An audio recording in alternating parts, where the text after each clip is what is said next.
इस कार्यक्रम को जॉय स्माइल मिनिस्ट्रीज के मित्रों और भागीदारों द्वारा संभव बनाया गया है। आपको खुद पर नहीं बल्कि परमेश्वर पर विश्वास रखना चाहिए। वो जो कुछ कहते हैं कि आपके पास हो सकता है वो आपके पास हो सकता है, और वो जो कुछ कहते हैं कि आप कर सकते तो आप कर सकते हैं, और इस बारे में किसी को भी आपसे बात न करने दें।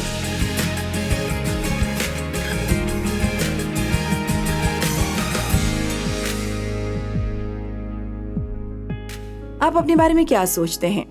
हम सभी का खुद के साथ एक रिश्ता है, क्या आप ये जानते हैं?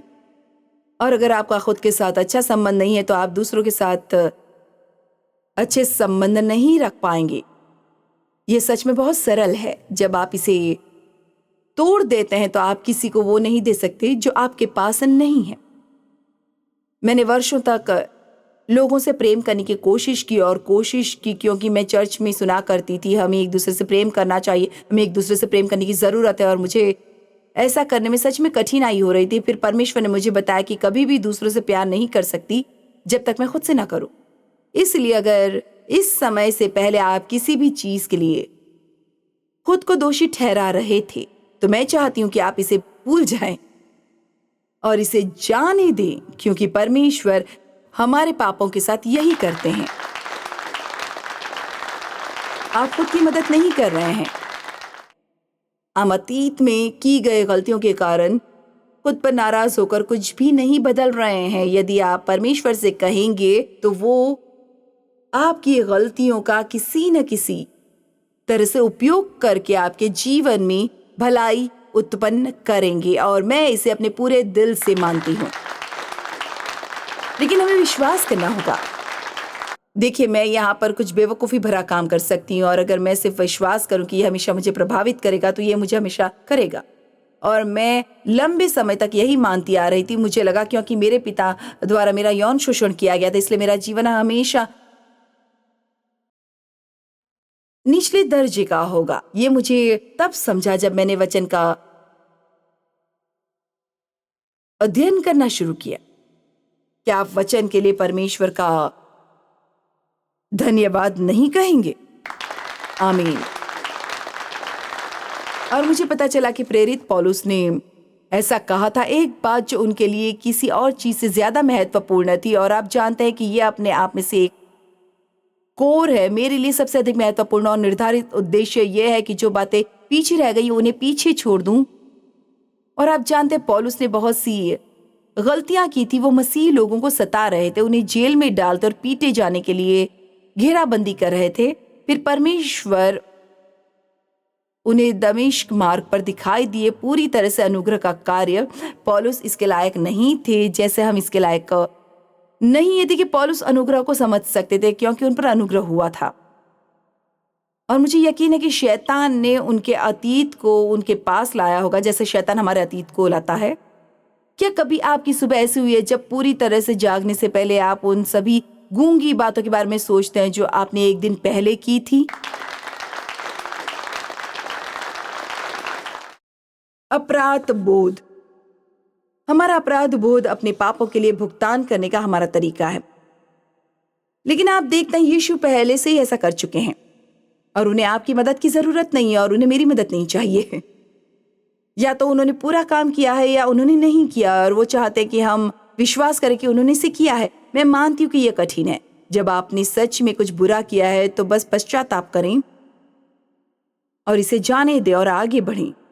और परमेश्वर हमें यही करने के लिए कहते हैं, क्योंकि उन्हें हम में से हर एक को उनके राज्य में पूरी तरह से सक्रिय करना जरूरी है, क्योंकि बहुत कुछ किया जाना बाकी है। मैं ऐसा नहीं कहती कि आपको पूरे समय सेवकाई में रहने की जरूरत है, लेकिन आपके काम के स्थान पर, आपकी कॉलोनी में, आपके पड़ोस में, स्कूल में, जहां भी आप हैं, वहां के लोगों को यीशु को देखने की ही जरूरत है, और वे उन्हें सिर्फ हमारे द्वारा ही देखेंगे, सिर्फ हमारे द्वारा। वास्तव में परमेश्वर हमसे जो करने के लिए कह रहे वो उतना कठिन नहीं है। आप जहां भी हैं वहां से बाहर निकले और वैसा जीवन जिए जैसा आप कहते हैं कि आप विश्वास करते हैं। ये मुश्किल नहीं है। आपको कोई भी किसी कोने में जाकर प्रचार करने के लिए नहीं कह रहा। बस जीवन जिए, लोगों से प्यार करें, लोगों को प्रोत्साहित करें, लोगों के प्रति दयालु रहें, लोगों की मदद करें, लोगों को क्षमा करें, पवित्र आत्मा के फल को दर्शाएं। सिर्फ रविवार को चर्च जाकर सप्ताह के बाकी दिनों में शैतान के जैसा न रहे। आमीन। तो हम चीजों को गलत करेंगे, हम गलतियां करेंगे, पर बाइबल इब्रानियों में कहती है कि यीशु इसे समझते हैं। मैं बहुत खुश हूं। शायद दुनिया में कोई और मुझे नहीं समझता, क्योंकि हम सभी के पास पवित्रता का एक छोटा सा ब्रांड है। यीशु समझते हैं। इब्रानियों 4:15-16 कहता है, क्योंकि हमारा ऐसा महायाजक नहीं जो हमारी निर्बलताओं में हमारे साथ दुखी न हो सके, वरन हम सब बातों में हमारी नाई परखा तो गया तो भी निष्पाप निकला। इसलिए जो कुछ मैंने अभी अभी कहा है, इसलिए आओ हम अनुग्रह के सिंहासन के निकट हियाव बांध कर चले, ताकि हम अपने निवेदन प्रस्तुत कर सकें और अक्सर हम अपनी जरूरतों को पूरा करें, ताकि हमें वो मदद मिल सके जिसकी हमें जरूरत है। मुझे ये वचन बहुत पसंद है और इसलिए आज आप जो कुछ भी खींच कर लाए हैं, कम ऑन, मैं जानती हूं कि अभी समय है, लेकिन आप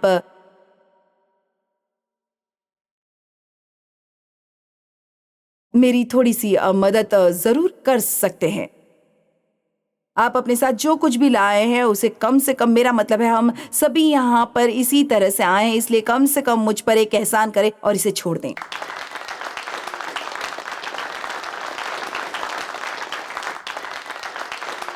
आप में से कितने विश्वास करते हैं, मेरा मतलब क्या आप मानते हैं कि परमेश्वर आपकी गलतियों को लेने और उनका उपयोग करने के लिए काफी महान है? निश्चित ही वो महान है। गिनती 13:1-3। फिर यहोवा ने मूसा से कहा, कनान देश का भेद लेने के लिए पुरुषों को भेज, या जिसे उन्होंने प्रतिज्ञा किया हुआ देश कहा था। परमेश्वर ने उनसे कहा था कि वो उन्हें वो देश देने वाले हैं जहां दूध और मधु की नदियां बहती है और हर अच्छी चीज जिसकी तुम कल्पना कर सकते हो। और ये कहता है, उनके पितरों के प्रत्येक गोत्र में से तुम एक पुरुष को भेजना जो उनके बीच अगुवा या प्रधान के रूप में हो। इसलिए उन्होंने कहा, हर जाति में से एक प्रधान को चुनना और उन्हें उस देश में भेजना जिसे मैंने तुम्हें देने का वादा किया है, ताकि वे आप ही देखें कि मैंने जो तुम्हें बताया है वो सच है या नहीं। अब यहाँ ये सटीक शब्द नहीं है, लेकिन ये संक्षिप्त में है कि वे क्या कर रहे थे। इसलिए यहोवा से ये आज्ञा पाकर मूसा ने ऐसे पुरुषों को पारान जंगल में भेज दिया जो सब के सब इजरायलियों के प्रधान थे। ये वो बात कह रहे थे, वे अगुए थे। और आप जानते हैं, अगर ये अच्छी अगुवाई है तो लोग उनका अनुसरण करते हैं। इसलिए यदि अगुआ आकर कहे कि ये एक अच्छा देश है, वहां वैसे ही फल हैं जिसका परमेश्वर ने वादा किया था, और चलो अंदर चले, तो वे उन अगुवाओं का अनुसरण करते। पर देखिए, शायद आपने ऐसा कभी नहीं सुना होगा, मुझे नहीं पता, लेकिन देश को अपने अधिकार में लें। देश को अपने अधिकार में लेने का क्या अर्थ है? इसका मतलब ये नहीं है कि आप बस अंदर जाकर देश पर कब्जा कर लें। अगर आप मूल भाषा में इस शब्द का अध्ययन करते हैं तो देश पर अधिकार जमाने का मतलब है आपको पहले उन लोगों को बेदखल करना होगा जो आपके देश में है। इसलिए ऐसी बहुत सी चीजें हैं जिनका वायदा परमेश्वर ने आपसे किया है और आपको उनके वचन में या आपके वचन में बताया है, लेकिन आपको कुछ शैतानों को भगाना पड़ सकता है। आपको परमेश्वर को कुछ झूठ उजागर करके देना पड़ सकता है। मैं पूछना चाहती हूँ, आप यहाँ कितने लोग झूठ पर विश्वास करते हैं? मैं किसी भी झूठ के बारे में नहीं जानती जिस पर मैं अब भी विश्वास करती हूँ, लेकिन मुझे यकीन है कि अब भी कुछ तो है। इसलिए आपको पहले उन शत्रुओं से निपटना होगा जिन्होंने उस पर कब्जा कर रखा है जो आपका है। कम ऑन, खून से खरीदा गया। हम मसीह के साथ सहवारिस हैं, जिसके वो योग्य हैं, और जो विरासत उन्हें परमेश्वर से मिली है वो हमें मिली है। लेकिन यहाँ कुछ ऐसे हैं जैसे मैंने अभी हाल ही में देखा सीखा, और देखिए मुझे ये पसंद है। बाइबल कहती है कि हमें परमेश्वर ने अपनाया है, यानी गोद लिया है, और ये कि हम मसीह के साथ सवारिस हैं। और रोमन कानून के तहत अगर एक पिता खुद के बेटे को बेदखल करना चाहता है तो वो ऐसा कर सकता है, लेकिन अगर वो अपने दत्तक पुत्र को बेदखल करना चाहे तो वो किसी भी कारण से ऐसा नहीं कर सकता।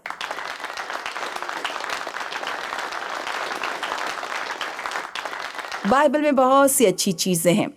मैं 45 वर्षों से इस वचन का अध्ययन कर रही हूँ और मेरा मतलब है पिछले 2 या 3 हफ्तों में मुझे 3 या 4 ऐसी बातें पता चली जो मुझे नहीं पता थी, और मैं एक तरह से हमें अपनाया गया और इसलिए कोई भी उस विरासत को हमसे दूर नहीं कर सकता। ये हमारा है, हमने जो किया है इस कारण ये हमारा है, ऐसा नहीं है, बल्कि यीशु ने जो किया है उस वजह से ये हमारा है।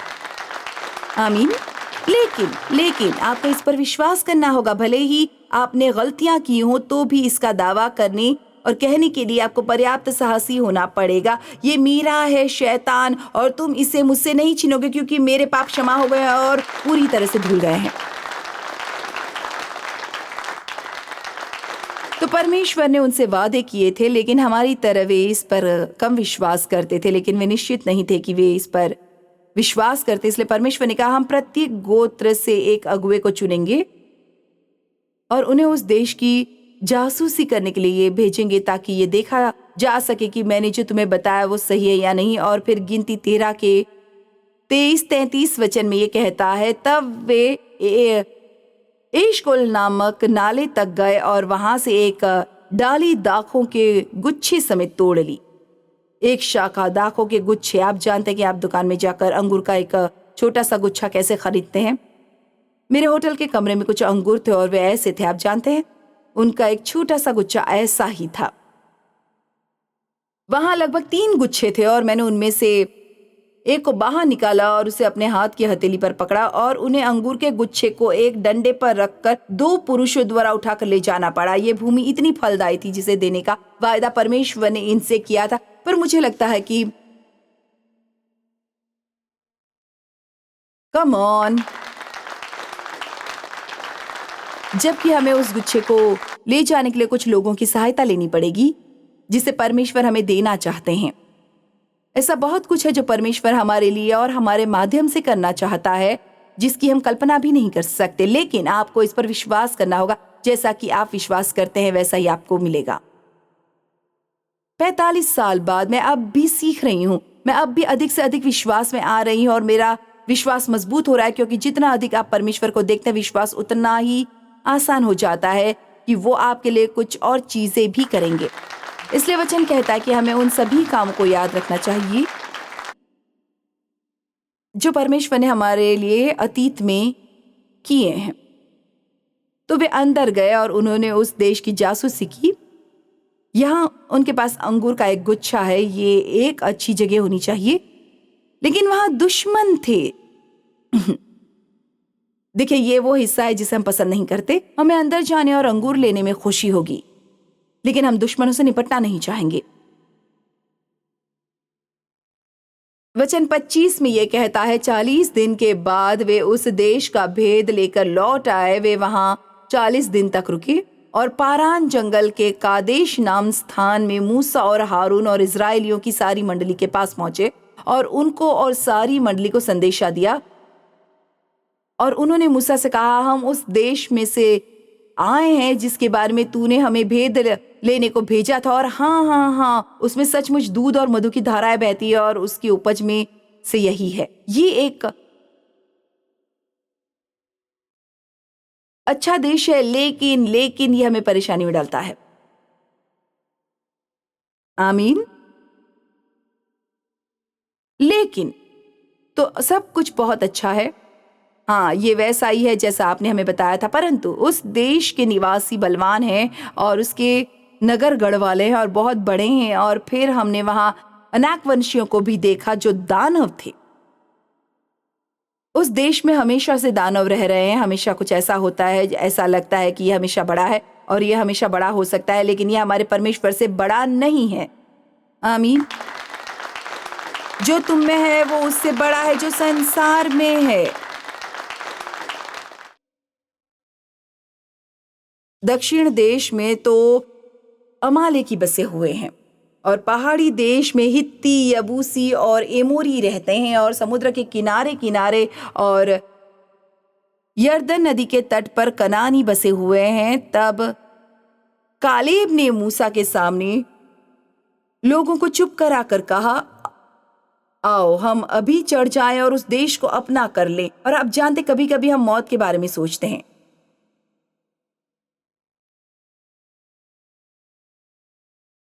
परमेश्वर आपके दिल में कुछ करने के लिए डालते हैं और वो विश्वास भी, लेकिन फिर हम में तर्क उठने लगता है। कम ऑन, हमने कल रात से बात शुरू की है कि तर्क कितना खतरनाक है। मेरा मतलब है, मुझे यकीन है कि दुनिया में कोई स्वाभाविक कारण नहीं है जिसकी वजह से परमेश्वर ने मुझे वो करने के लिए बुलाया होगा जो मैं कर रही हूँ। मैंने कभी बात नहीं की सार्वजनिक प्रचार करने के, कभी सम्मेलन में नहीं गई। मैंने कभी किसी को ये नहीं दिखाया कि प्रचारों को एक साथ कैसे रखा जाए। और मुझे लगता है कि आप जो भी शिक्षा पा सकते हैं वो बहुत अच्छी है, अगर ये अच्छी और सही शिक्षा है, लेकिन मुझे ये मौका नहीं मिला। लेकिन जब परमेश्वर आपको कुछ करने के लिए अभिषेक करते हैं तो कम ऑन, आज हम अभिषेक के बारे में पर्याप्त बात नहीं कर रहे हैं। इसी से तो दुनिया में फर्क पड़ता है। अगर आप कुछ करने के लिए अभिषिक्त हैं, कोई मेरे ठीक बगल में खड़ा हो सकता है जो ऐसा करने के लिए अभिषिक्त नहीं है, और वो शब्द दर शब्द वही बोल सकता है जो मैं कह रही हूं, पर ये आपके दिल में बिल्कुल नहीं उतरेगा। तो ये वास्तव में ये व्यक्ति नहीं है जो फर्क लाता है, ये अभिषेक है जो फर्क लाता है। और परमेश्वर जिसे चाहे अभिषेक दे सकते हैं। उन्होंने एक भविष्यवक्ता से बात करने के लिए एक गधे का इस्तेमाल किया। आमीन।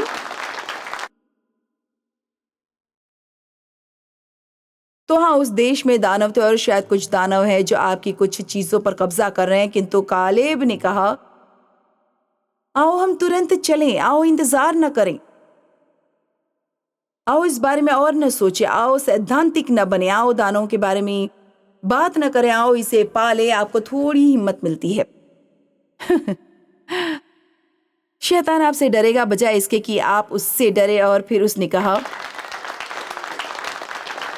हम इसे जीतने में अच्छी तरह से सक्षम हैं, लेकिन उनके साथी जासूस एक और। लेकिन देखिए, जब कभी कभी आपको विश्वास होता है कि आप कुछ कर सकते हैं, तो आपके कुछ सबसे अच्छे दोस्त आपसे बात करने की कोशिश करेंगे। इसलिए आपको अपने सपनों को बहुत से लोगों को बताने के बारे में थोड़ा सावधान रहना होगा। आप जानते हैं क्यों परमेश्वर ने आपसे बात की है, पर उन्होंने उनसे बात नहीं की। और आप इस पर विश्वास कर सकते हैं क्योंकि परमेश्वर ने आपसे ये बात की है, चाहे ये कितना भी पागलपन क्यों न लगे। मुझे ऐसा लगा जैसे परमेश्वर ने मुझसे कहा था, तुम पूरी दुनिया में जाकर सुसमाचार का प्रचार करोगी। खैर, ये साधारण मूर्खता की तरह था, लेकिन मुझे विश्वास था। फिर जब मैंने अन्य लोगों को बताया तो उन्होंने पता है क्या कहा? ओ, उसके लिए आपको गलत व्यक्तित्व मिला है। खैर, किसी ने मुझसे कहा, आपने कहा था कि आपने सोचा था कि आप दुनिया भर में जाकर सुसमाचार का प्रचार करेंगे। मैंने कहा, हाँ, मैं करती हूँ, मैं बहुत उत्साहित हूँ। हाँ, लेकिन देखिए, जब परमेश्वर आपको कुछ करने के लिए देते हैं तो वो आपको इसके साथ विश्वास भी देते हैं। मैंने आपकी बड़ी सुंदर बस को वहां देखा, नेटली, और मैंने सोचा काश मुझे भी बस में पूरी दुनिया में यात्रा करना पड़े। लेकिन देखिए, परमेश्वर आपको वो काम करने के लिए अनुग्रह देते हैं जिसे आपको करने की आवश्यकता है, और वो मुझे वो करने का अनुग्रह देंगे जो मुझे करना है। इसलिए हमें खुद पर डिंग मारना बंद करना होगा, क्योंकि उसके अलावा हम कुछ नहीं कर सकते। आमीन। लेकिन जब परमेश्वर आपको कुछ करने के लिए बुलाते हैं तो वो आपको इसके साथ जाने के लिए विश्वास का वरदान देते हैं। लेकिन जब आप इसे अन्य लोगों के साथ साझा करते हैं जिनसे परमेश्वर ने बात नहीं की और उनके पास विश्वास का वरदान नहीं, इसलिए वे इसे केवल स्वाभाविक तरीके से नहीं देखते, परंतु परमेश्वर 1 कुरिन्थियों 1 में बाइबल कहती है कि परमेश्वर ने जगत के मूर्खों को चुन लिया है कि ज्ञान वालों को लज्जित करे, ताकि कोई प्राणी परमेश्वर के सामने घमंड न करने आए। परमेश्वर उन लोगों का उपयोग करते हैं जिनके बारे में आप सुनिश्चित हैं कि वो कभी भी ऐसा नहीं कर सकते, आपको ये दिखाने के लिए कि ये प्रभु है, ना कि वे, बस दिखाने के लिए कि वो हैं। और कोई नहीं। आमीन। तो आप देखते हैं कालेब ने कहा हम ये कर सकते हैं। वो विश्वास से भरा था और उन्होंने कहा हाँ, लेकिन उनके साथी जासूसों ने कहा हम लोगों के विरुद्ध जाने में सक्षम नहीं है क्योंकि वे हमसे अधिक बलवान हैं। खैर परमेश्वर की बजाय खुद को देख रहे थे। जब आप कुछ करने के लिए निकलते हैं तो बेहतर होगा कि आप अपनी आंखें परमेश्वर पर रखें, क्योंकि मैं आपको बता सकती हूँ आप इसे करने में सक्षम नहीं है। और मुझे वचन 32 पसंद है, इसलिए उन्होंने इजरायलियों को बुरी खबर दी और वास्तव में वो जो लाए थे वो एक नकारात्मक रिपोर्ट थी। लेकिन परमेश्वर के लिए नकारात्मकता बुराई है, क्योंकि ये आपको वो करने से रोकती है जिसे करने के लिए उन्होंने आपको बुलाया है। सो वे उस देश की बुरी खबर लेकर आए जिसे उन्होंने खोखला कर दिया था और कहा जिस देश से होकर हम उसका भेद लेने गए थे वो ऐसा देश है जो उसके निवासियों को खा जाता है और जितने लोग हमने देखे वे सब बड़े डील डोल के हैं, वे दानव है। लेकिन अब वचन 33 सुनिए। फिर हमने वहां नपीलो अर्थात अनाकवंशियों को देखा था और यही इसके अगले वचन में अगली पंक्ति में उनकी समस्या थी। हम अपनी दृष्टि में तो उनके सामने टिड्डे के समान दिखाई पड़ते और ऐसे ही उनकी दृष्टि में मालूम पड़ते थे। आप अपने बारे में जैसा सोचते हैं आप वैसी छवि चित्रित करेंगे और फिर अन्य लोग भी ऐसा ही सोचेंगे। मैं इसे फिर से कहना चाहूंगी, आप अपने बारे में जैसा सोचते हैं आप वैसा ही चित्रित करेंगे, भले ही आपको एहसास न हो कि आप ऐसा कर रहे हैं, क्योंकि आप जो भी मानते हैं वो आपके मुंह से और आपके कार्यों और आपके दृष्टिकोण के माध्यम से बाहर निकलेगा। अब आपको खुद पर नहीं बल्कि परमेश्वर पर विश्वास रखना चाहिए। जो कुछ वो कहते हैं कि आपके पास हो सकता है वो आपके पास होगा, और वो जो कुछ कहते हैं आप कर सकते हैं आप कर सकते हैं, और इस बारे में किसी और को भी आपसे बात न करने दें।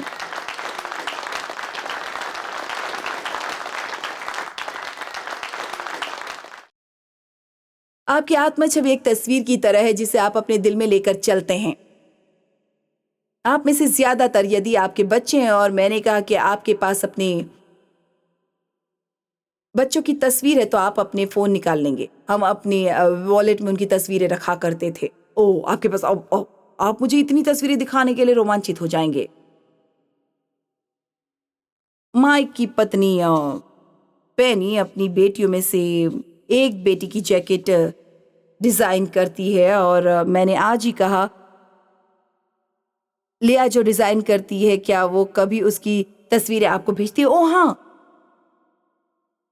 वो ड्रेसेस भी करती है। आप ड्रेसेस देखना चाहेंगी?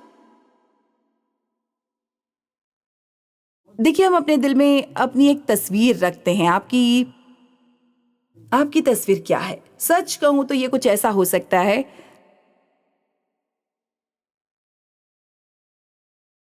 जिसके बारे में आपने कभी सोचा भी नहीं होगा, परंतु आज मैं आपको इस बारे में सोचने के लिए कह रही हूं, क्योंकि अगर आपके पास जो तस्वीर है वो मसीह में सुंदर नहीं है तो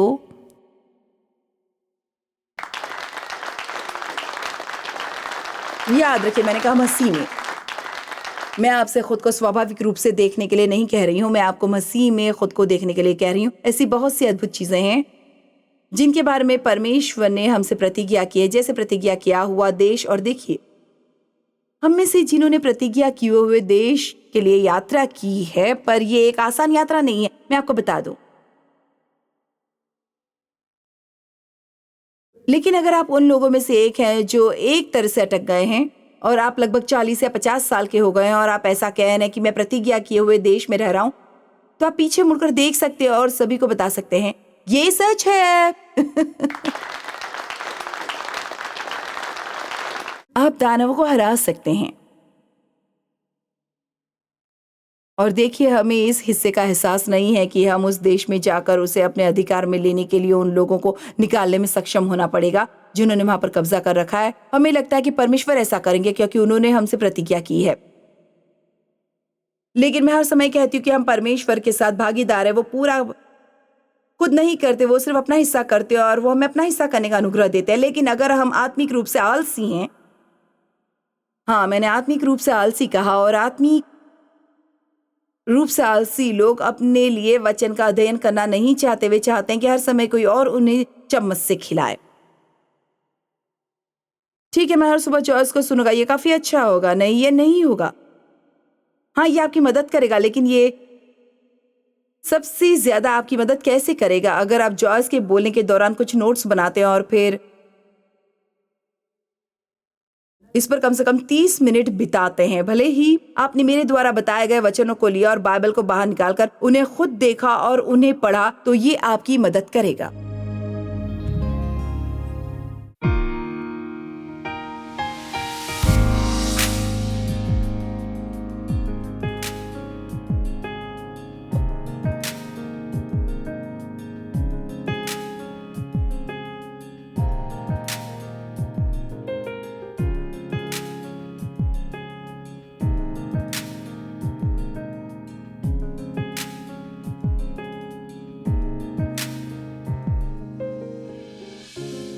इस कार्यक्रम को जॉयस मायर मिनिस्ट्रीज के मित्रों और भागीदारों द्वारा संभव बनाया गया है।